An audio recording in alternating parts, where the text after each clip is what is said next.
This morning, from my morning devotions, I was reading in Acts chapter 3. It was the account of Peter and John going up to the temple to pray, and on the way they encountered this lame man.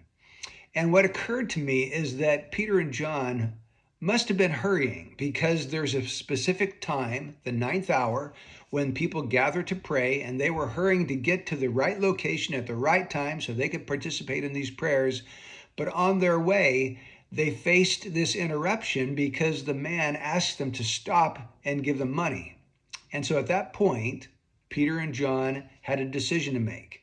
They could either brush him off and just go on their merry way, or they could stop and address this man in his need.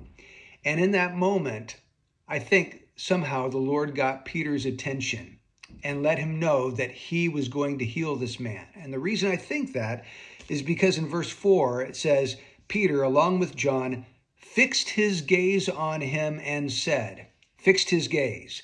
That phrase occurs 3 times in the book of Acts, and every single time, right after it is mentioned, a miracle takes place. Here in Acts chapter 3, the lame man is healed. In Acts 13:9, the magician Elymas is blinded by God. In chapter 14, verse 9, another lame man is healed. So fix his gaze, to me, I think what that means is this kind of code as God is getting Peter's attention because God is communicating to him that he's intending to heal this individual.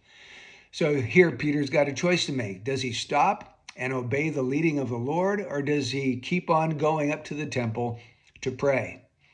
And the lesson for me this morning is that I need to be sensitive to the leading of the Lord so that I can allow my plans to be interrupted if God so chooses.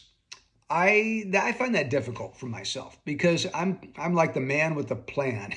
If I have plans in mind and goals, I'm intent on trying to achieve those goals. But I need to remember that my plans may not be God's plans.